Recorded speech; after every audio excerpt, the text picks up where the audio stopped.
What's up, bitches? Let's talk about crime.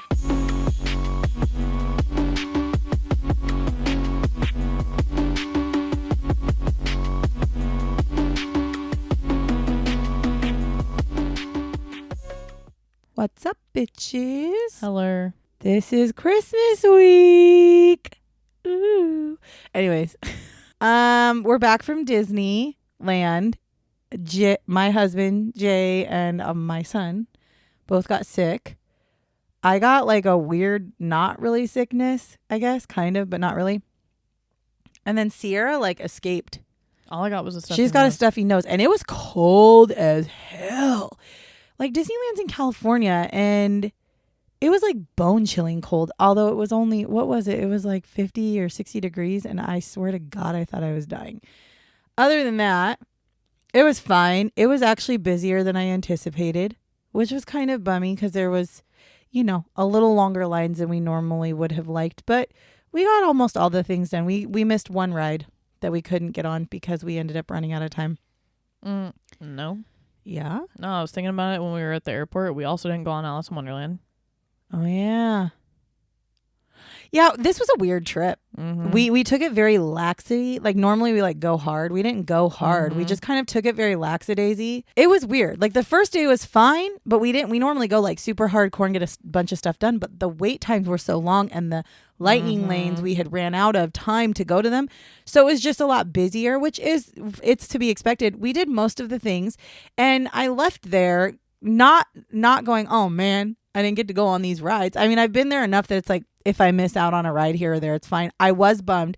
The one I was bummed about is we didn't get to go on Big Thunder Mountain because they just refurbished it. That's the only reason. I just wanted to see to be fair, like that one. That kept going down. Well, I was going to say, part of the problem with that one is it kept fucking going down. It did. So it was like, that was the other thing is. Well, but we also did like, for those of you that have been there, and if you haven't, I guess, spoiler. I don't know if it's a 70th anniversary thing or if it's going to be year round, but in the Star Wars land, like my parents, they had found that you can do like a bounty hunt. You can be a bounty hunter. Oh no, it's all the time. It's okay. not just. Well, so see, we didn't know that before, and so when they found out about it, they told my brother and I to do it. So like we did that. So like there were definitely we did things different experiences, and it was fine. Well, and like we didn't do the drawing thing, which we had originally planned on, but it was definitely weird because it was like, first off, I feel like the lightning lanes, fucking fast pass, whatever.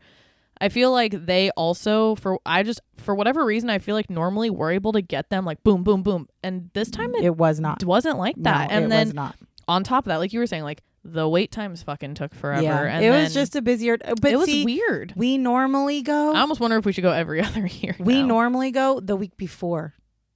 So that. Yeah. That we So when we went this year, this is a week later than we normally did. The last time we went to Disneyland during Christmas time, your brother was still in high school and I pulled him out of school early to go on the trip.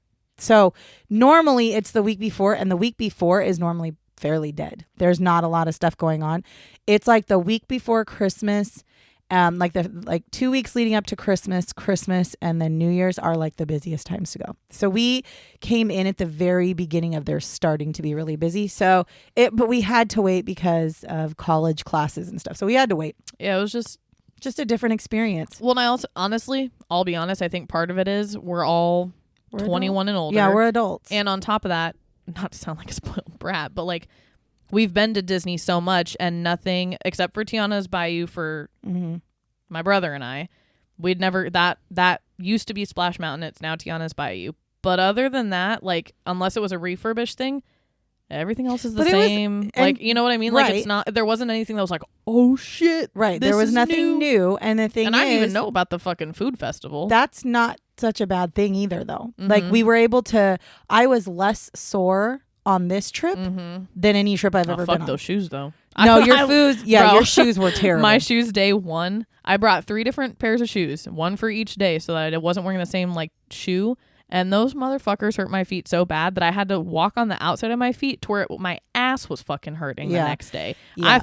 I left those in the fucking hotel because it was absolutely terrible. But overall, like my back was hurting by the third day, but my back always hurts by the third day because you're on your feet. I mean, the first day, I think we walked like I want to say it was like 8 miles or something just in the first day. And we do it for 3 days. So, what this tells me is that the next Disney trip we plan as a family, if there ever is a time, your brother has already asked if we can do an Epcot or a Disney World trip again because now that he's 21, and I think that would be a good idea. And we definitely it's way more expensive to do the drink around the world. Yes. So and I told him I said we can do that, but we gotta go in like the winter when it's so my thought was in the future.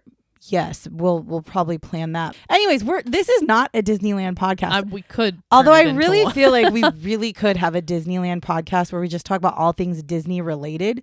Disneyland, Disney World, Marvel, all around Star Wars. You could even really could Pixar. Because we most definitely are up to date. So what we're actually here to talk about, not Disneyland. However, I am going to tell you, I talked about Disney on Fatal Blend as well. But the reason I do this is because I was explaining on Fatal Blend. See, we talk about a lot of crap. We talk about a lot of shit. We talk about the bad stuff, right? This episode is fucking terrible. So when we talk about terrible stuff, I like to start it out by talking about something that's a little uppity so that when I throw the hammer down of all the shitty things that happen on this podcast, you're like, well, at least she broke it to us nicely. That's kind of what I feel like I'm doing. So when I started out with something really nice, just know that just means that it's a really crappy, shitty episode.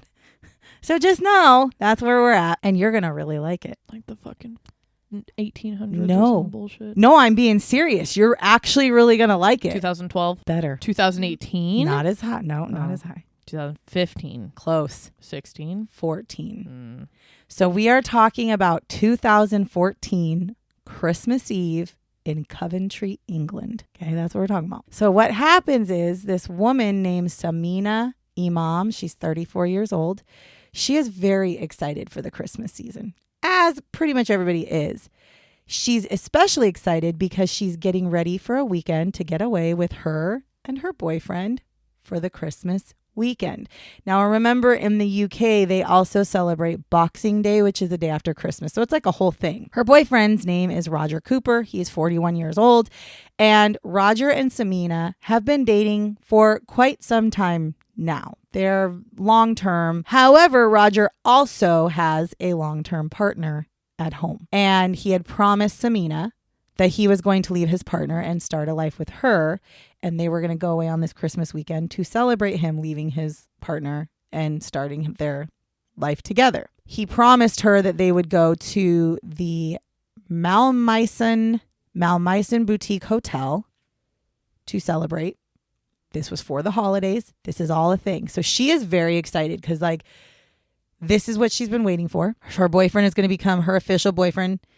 Yes, she knew that he had a significant other as well, but her boyfriend's going to become her boyfriend. He's leaving his partner and they're going to celebrate. So Sameena and Roger actually meet for the first time at their workplace, and they work together at Costco in Coventry, England. They have Costco's in England? I didn't know. The fuck? I'm like more shocked to hear that there's Costco's in England. I was too. When I started to read the story, they don't even have Costco's on the fucking East Coast. When I was reading it, it was talking about Costco, and I was like, oh, I wonder where this is at. And then when it said England, I was like, what? Is it the same Costco? Or is it like... it's a warehouse, yeah. However, there have been reports that also call it cash and carry, but most of the reports are Costco. And I wonder if they... No, it's like Costco, because I even saw like uniform pictures and like actual building pictures. It's Costco. Weird. Costco's international, which I had no idea. So they work together at Costco. And again, at the time that he meets her, he already had a long-term girlfriend. He had been with this other girl for a very long time. But then he starts seeing Sameena. And apparently, he was also seeing another woman as well. Jesus. You know, he's kind of a little bit of a player. But regardless, he strikes up a relationship with Sameena. And now by 2014, they are now together, and they have been together for about 2 years. That's how long they've been together. But by this time, Sameena is like, listen, bruh, like 2 years, either shit or get off the pot, right? You're either going to leave your girlfriend. First of all, I wouldn't either. This is not to speak ill of Sameena because she is a victim. No, I'm not speaking. I'm just saying, like, I definitely wouldn't have. First of all, I wouldn't probably be with somebody like that. Wouldn't. But even if I was. I wouldn't wait 2 years. Yeah, Fuck I wouldn't you. wait 2 years. And so she basically looks at him and says, listen, like, you've been with me for 2 years, and for 2 years you've been promising that you're going to leave your girlfriend. It's fucking broken promises. And you're not doing it. And so she basically gives him an ultimatum and says, you either leave your partner, okay, or I'm done. Shit or get off the pot. Shit or get off the pot. And that's when he's like, no, I will leave her. I will leave her. Okay, so here's what I'm going to do. I'm going to leave her after I break up with her. Let's go celebrate at the hotel. Let's get away for the weekend for the holiday. Let's spend it together. And she's like, cool. I personally, again, don't condone getting involved with someone who already has a significant other, let alone somebody that you work with. Not good. However, it is a very fair idea that if you are spending a shit ton of time with somebody as your boyfriend, that you need, I mean, it's got to stop. You got to draw the line somewhere. Like you can't, that's not a sustainable relationship. So fine. Again, Sameena did her thing. So she gives him this ultimatum. The ultimatum that she gives him is literally not too long before the holiday season really kicks off, right? So she tells him the whole leave her or I'm going to leave. We're done. We're not going to be together. And that's when he's like, yep, I'm going to leave her. Let's do this.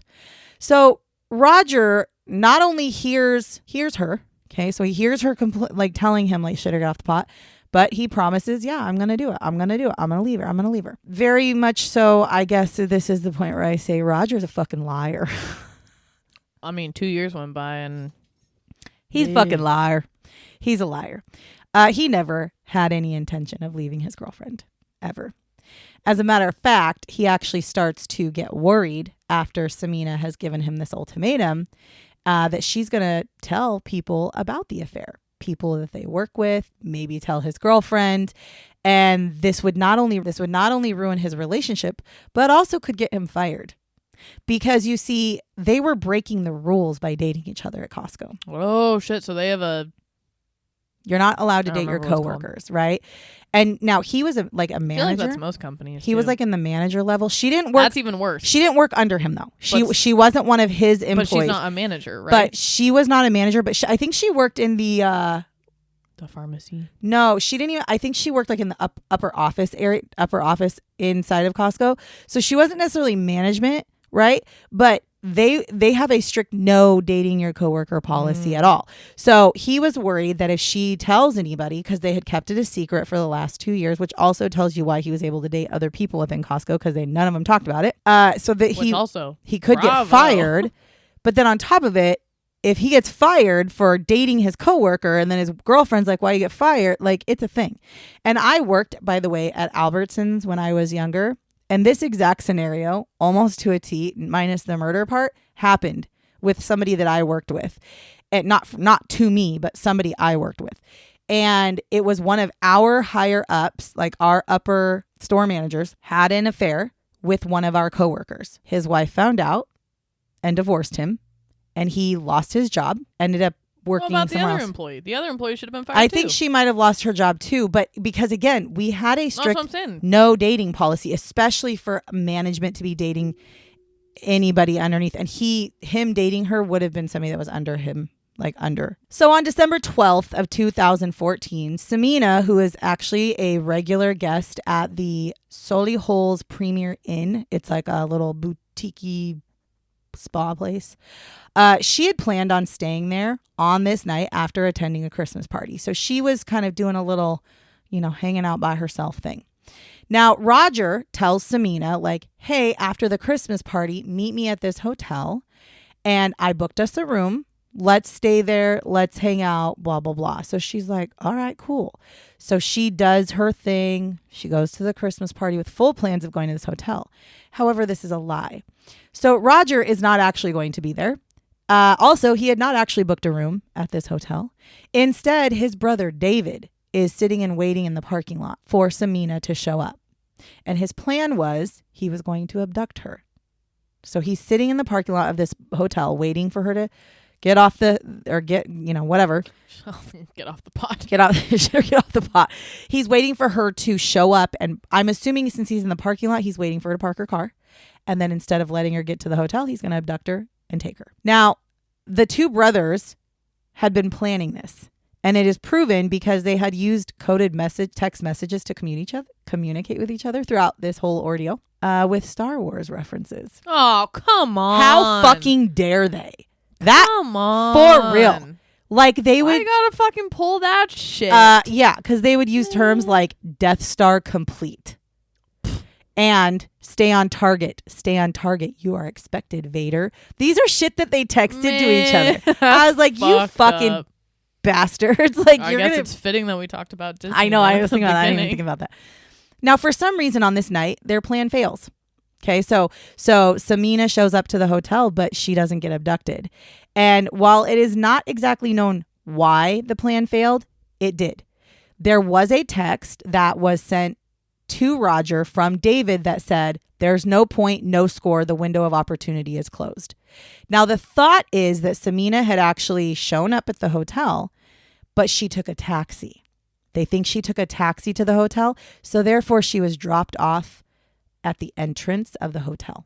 And so David was unable to snatch her and abduct her.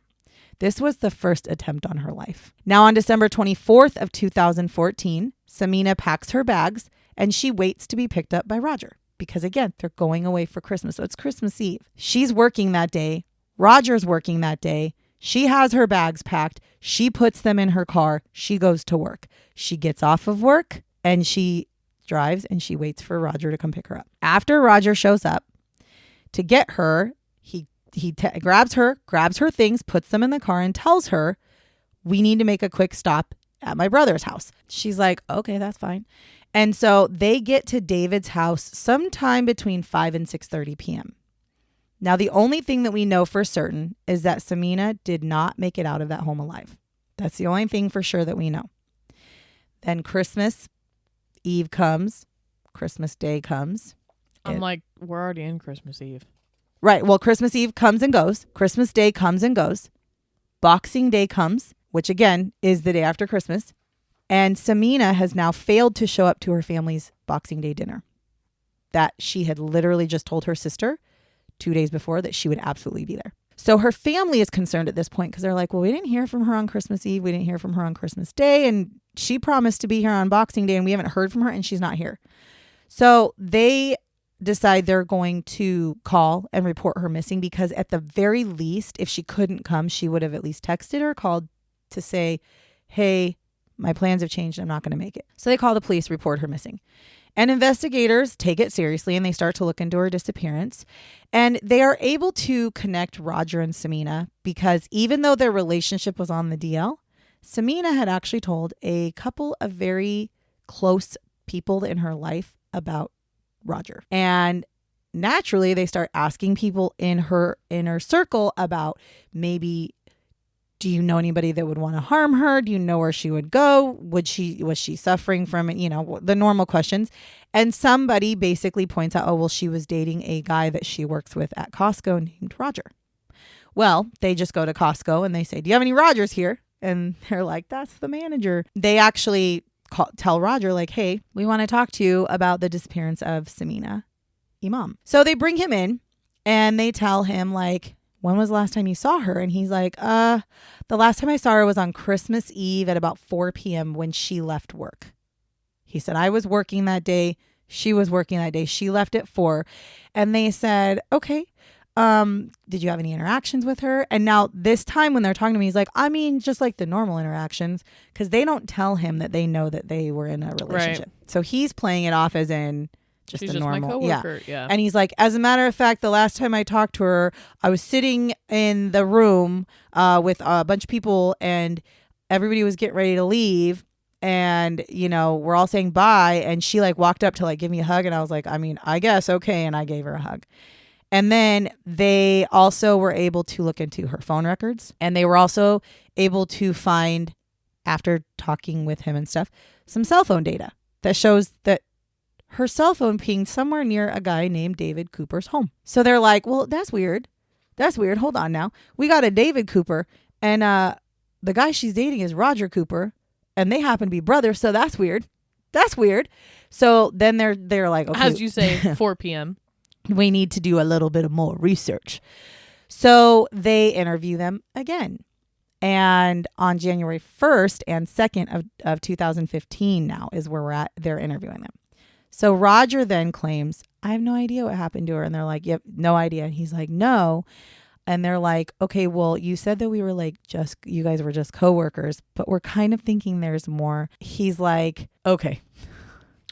You caught me. Listen, there might have been a little more going on between us. So then he's like trying to take things more like seriously. And David, on the other hand, claims that he has no idea who she is. And he's like, I don't know who she is. And they're like, well, she was your boyfriend or your brother's girlfriend. And he says, like, I don't know if that's really what you would call her. Like, he was like, maybe she's an acquaintance, right? And he goes, I mean, I guess I've heard of her. So like then now he's kind of like, okay, no, I mean, I kind of know who she is, but like, I don't know who she is. So on January 4th of 2015, they're still trying to figure out everything, right? They have no idea where she is. Because at this point, they are being told by Roger that he thinks she's like packed up her shit and left town. Because they can't find her car. She's just disappeared, like literally dropped off the face of the earth. And so they're like, okay. Well, on January 4th of 2015, Samina's car is found on Lutton Street, about 65 miles away from Coventry, which is where she lives. And her purse is nowhere to be found in this car.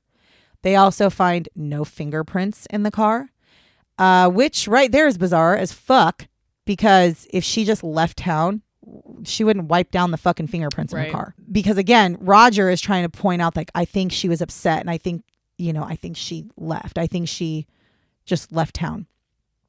And they noticed the driver's seat had been pushed back way too far to have been driven by Sameena, who was only 5'2". And they were like, well, first of all, she couldn't even reach the pedals if she was sitting in the seat. So there's no fucking way she drove this car here. Right. So they now take this information plus the ping information from her cell phones, and the fact that they know that Roger lied to them in the beginning about being coworkers versus having a relationship, and the fact that they can tell that David's obviously not telling the truth as well.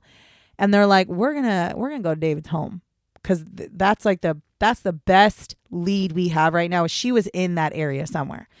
So they go to David's home, and they're looking through his home. And they do find a bottle of Bellini, which is so crazy because there's a video of Sameena buying that bottle of Bellini on December 24th at a gas station. The fuck is Bellini? It's like a wine.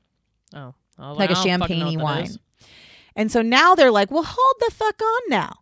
If the last time you saw her was December 24th at 4 o'clock when she left Costco, how did her bottle of Bellini get in here? That we know for damn sure she bought. How?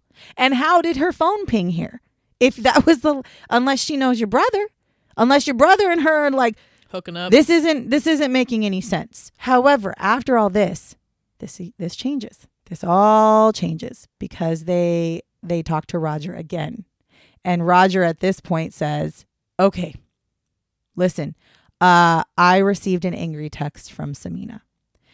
And my guess is he had been claiming that they had argued about something. Mm-hmm. My guess is he had said that he had told her that they weren't going to be together or whatever, like that he was not going to leave his girlfriend. That's my guess, but they never said what caused their argument. But basically he said that he had gotten an angry text message from Sameena, and the text message said, and I actually watched the interview. He's sitting like on a couch and they're like, he's like crying.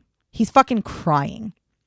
And he's like, yes, I received a text message from her. And they're like, what did it say? He's like, I can read it too if you want. So he pulls his phone out and he opens up his phone and he says, the message says, I am fuming. I'm going to where I'm truly cared for.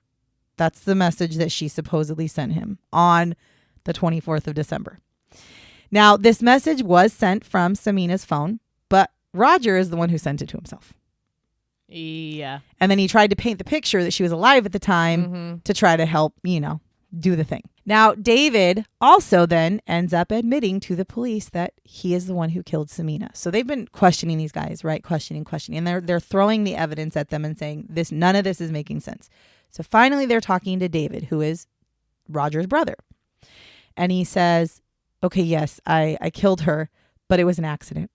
He said that Roger had shown up to his house with Sameena, but Roger came inside by himself and Sameena did not. She did not come in.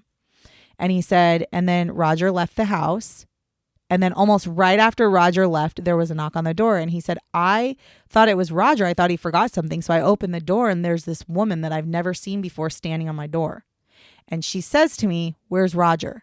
And I look at her and I'm like, he left. And she's like, well, I didn't see him leave. What do you mean? I didn't see him leave. She proceeds to go inside of his home to look for him. She walks into his house and starts looking around. And it was like, where is he? And he says at this moment, he knew that his brother was leaving and he was actually going back to his home because he did not want to be with Sameena. And he said, my brother literally told me, I don't want to be with her. And so he left to go back home. And he's like, so I wanted to buy him some time. And so I said, well, if you want to take a seat, I'll go ahead and try to like call my brother and try to get him to come back here. And she's like, cool. So she goes and sits on the couch. And then he looks at her. He's like, do you want some tea or something while you're waiting? She's like, no, thank you. So he says that he decides that he's going to go and be like, okay, I'm going to go call my brother. And he goes into the kitchen and he kind of feels like she's getting antsy. And so he's like, I felt like I was struggling to keep her in my home and I was trying to give my brother time to leave. So I went into my kitchen. And he goes into this whole thing, because I watched his interview too. He goes into this whole spiel about how he collects weird things. And, I'm just one of those, some people collect things and I'm right. He goes in this whole fucking spiel. And he has an ammo box. And inside the ammo box is fucking chloroform that I just collect. I just collected it for, because I'm a weird guy. Listen, I could have started believing this. I was believing it. Right? I was believing the story up until the chloroform shit. He said, because I'm sitting there like, okay, I could see that. I could see that happening. Yeah, fair. Okay. So he says, I've seen it done on movies. I've seen it done on movies that you put it on a cloth and you hold it over somebody. I just wanted to shut her up. Because she wouldn't stop and I needed her to stay, whatever. So he said he ends up taking a cloth, pours chloroform on it. He claims that he goes out there and holds the cloth over her mouth and she passes out. As one would do. He then claims that he tries to wake her up, but she won't wake up and she's dead. Okay. Maybe I'm dumb, but I don't think I've ever heard of somebody basically ODing on chloroform. Well, he says it was an accident. Like I've seen it in the movies. They just put the thing over and then they pass out for a little while. Like it didn't work that way. He said something was wrong from the minute I put the chloroform in my hands. See, now this is where you lose me. Maybe it was an accident. No, it wasn't. Here's why. Because he said nothing was right from the minute I poured the chloroform in the cloth. It was burning my hand and it was really awful feeling. It's like, well, then why the fuck you put that shit on her mouth? If you didn't think that was right, why'd you do that? So you lost me. You lost me on that. So anyway, so he continues to claim that it's an accident. Then he says that he actually ends up driving his car. So he had rented this got really confusing. It took me literally like 80 fucking times of reading to figure out how this happened. So he ends up taking a rental car that he had that was supposed to be back in Coventry. He had kept it one day longer. Good for him, because he hops into this car, because again, she's dead on his couch, hops into this car, basically calls his brother or texts him and is like, where's her car? And his brother's like, oh, she left her car in this area because she had parked her car a few blocks away from Costco. Because when she left Costco at 4:00, guess who else left at 4:00? Oh, weird.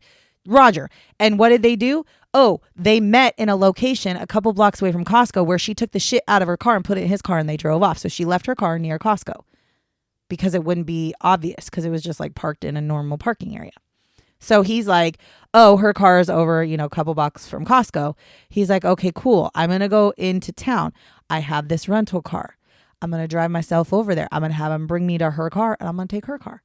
So he then takes her car. So he drops off this rental car, goes and gets into her car. Then he drives her car and abandons it where they found it. So he was the one that had driven her car, wiped down her whole fucking car. Left it because he's like 6'1" or some shit. Left that gap, right?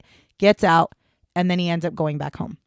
So when he gets home, she's still dead on his couch, and he puts her body in a sleeping bag, and he calls a guy named Ben, who has a van to take the body away. This is what he's telling the police is happening. He's explaining this to them. I actually watched this video. Now, during this whole time, he is claiming that his brother had no idea that this has happened. He has no idea that she's dead. He has no idea any of this has happened. He claims to have no knowledge of where the body was. He says, I just gave it to Ben. And they're like, Ben who? He's like, just Ben. Everybody has one. This is what he tells him. He tells him, everybody has a guy. And they're like, a guy. And he's like, a guy who has like a van or a truck. And my guy's Ben. Ben who? I don't know. It's just Ben. Like, not a fuck, bro. He says, I don't know where he took the body. He did it. And they're like, he just did it out of the kindness of his heart. He came and took a body for you? Like, what are you talking about? Sameena's body is actually found. They start searching different areas, and they actually find her body buried in an allotment that is actually owned by David. So he's a liar. Ben did not take her body. David took her body. Now, on this allotment, there is actually a shed on this allotment. And what's really fucking creepy is on that shed is a sign. And again, this is David's property. And the sign reads, "Don't wind me up. I'm running out of places to put the bodies. Don't listen." What the fuck, bro? Was he like a serial killer? I know. They didn't find any other bodies. But I'm saying, right? So on January 7th of 2015, David and Roger are both arrested on suspicion of murder and subsequently charged. Now, during the trial, it was said that Roger had spent 1 month planning the murder of Sameena. God damn. So they had talked about how this was, David might have done it, but Roger was the main push behind it. Yeah. Regardless, it was premeditated. Right. And they said his point was he wanted to stop her from telling about the affair, is what they believe the motive was. I just don't understand how people think that murder is the way, right? Especially because like she would have lost her job too. Yeah, like you can get a job anywhere. Yeah, I don't think she would have gone and told on you. And also, you were a manager. Yeah, like, I don't. Yeah, well, I don't know about the UK, but I know, isn't it in the US they're not allowed to tell. Like if somebody calls you, says, "Hey, I saw that." Right, so-and-so. it's against the law to tell why somebody was fired. Right, so that's what I'm saying. I don't know about the UK. I don't know about the UK either, but even if that was the case, you're not going to never get a job because you had a fucking relationship with somebody at work. You're a fucking idiot. Like, I'm gonna be dead on. I mean, I don't have a relationship with somebody at work, but if I did, first of all, I wouldn't. But if I did, I'm not gonna say shit, even if we break up, because that's my job on the line. Let's get to the bigger part. If you really were that worried, why the fuck you dating people at your work, and why the fuck are you cheating on your girlfriend if you're that fucking upset about you two? What the hell? Like, you should have never done it. How about that? They know that that's pretty much the motive for Roger. However, one thing they're unsure of, and they actually will never know, is why the fuck David would murder somebody for his brother that he's never met. Now, I obviously am like, well, listen, it's his brother. I'm saying, like well, people are weird. Maybe he's got some mental health issues. Well, and the way I feel about, like, would I kill for my family members? To an extent. Would I kill for my children? Always. But if your son looked at me and said, "Sierra, I don't want to be with this bitch but anymore. I wouldn't do it for that. That's what I'm saying. I want you to kill her." I'd be like, "The fuck you do?" You know what? I'd probably call the cops and be like, "This motherfucker." Actually, I'd call you and be like, "Mom, you better take care of this you know what I'm gonna do if that ever happened? I'm gonna do this, and I'm not even fucking playing. So, son, if you're listening, close your ears. Keep them wide open. I would do this. I'd meet up with with my son, with your brother, and I'd be like, so tell me, what are you talking about? And then he's like, yeah, I fucked it up. I don't want to be with her. I don't want to lose my job. I want her dead. Will you help me kill her? And I'll be like, sure. And then I'm going to video that fucking shit and bring it to the cops. Be like, go arrest that kid. He's not mine anymore. He's yours. Goodbye. And then he'd go to jail for attempted murder. Like, what are you talking about? This isn't like life or death here. There was zero reasons for her to die. So I don't understand. So there was also evidence, by the way. So not only did they try to kill her on December 12th, remember, when the first time, and it failed, remember, abductor. There also was evidence brought out that there was a second attempt on her life on December 21st.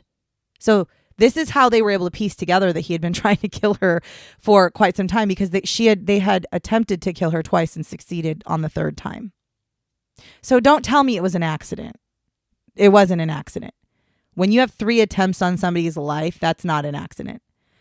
So on October 21st of 2015, they were both unanimously found guilty by a jury, and they were each given 30 years before they can be eligible for parole, which means they will not be eligible for parole until 2045. And they're in their 40s, I think, right now. I think they're in their late 30s or 40s when they got arrested. So they'll be in their 60s or 70s before they can even get parole. Now, the judge of this case had this to say. It was a long-planned, deliberate murder of a young woman whose misfortune it was to have fallen in love with you, Roger Cooper. So he completely blames Roger, which I do too. You killed a bright, selfless, ambitious, hardworking, and life-loving woman, a daughter, a sister, and an aunt, because that fact was inconvenient to you. You, Roger Cooper, took her to Leicester to your brother's house. So his whole point, the judge was like, you may not have physically killed her, but you fucking put her there. You planned it. You coerced or whatever, talked your brother into fucking doing this shit. And because of you, she's dead. You may not have physically been the one who chloroformed her. You may not have physically been the one who killed her. He was still there. Well, and that's the thing. Nobody knows, right? Nobody knows because his brother is saying that, nope, it was just him. His brother's so tight-lipped about it, but there's something in me that tells me that he had to, he was there. Well, he definitely had to know because here's the thing that I'm talking about. He clearly had to know because how the fuck did David know where her car was parked? He wouldn't have known where her car was parked because he wouldn't have known that shit. So Roger had to have some. Okay, so here's my picture of what happened. They show up at David's house. They've already planned this. Okay, so he shows up at David's house. He goes inside and he says, "Hey, listen, I'm gonna go step out the back way. And I'll be gone. Go get her. Bring her in the house. Do it." And David was like, cool. But then she came to the door before David had a chance to go out to the car to get her. And then he just decided, okay, chloroform.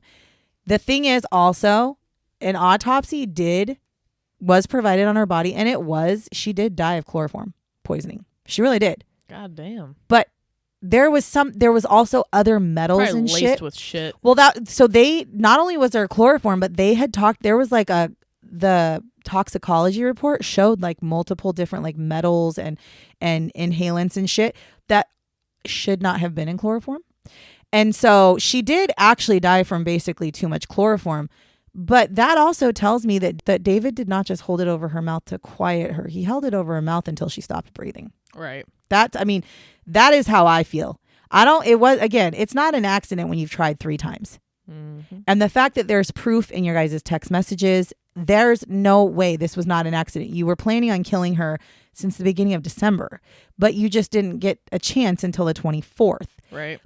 So it's not an accident. And I'm glad that both of them got the same sentence because they're both held accountable. They are both liable for this. And so, yes, that is the story of Roger and David Cooper, the 2 guys who decided to band together to kill Roger's girlfriend. Family's got to stick together, I guess. This is the definition of family. Oh my God. What the fuck? This is the definition of family over everything, which listen, I don't agree with that. I'll be there for my family, but not like this. I'll knock a bitch in her face for my brother. I might try to fight a bitch for my brother, but I'm not going to kill her. I definitely was known for doing that in high school. I definitely would try to stand up for my brother because he's a guy. So when girls would fucking do him wrong, I was the one that would try to take care of it. But I would never have killed anybody. I would have just been, I might try to fight. Yeah. Yep. And we might have issues. Yep. But I definitely would never have just killed you because I was like, ooh, no, that's not how this works.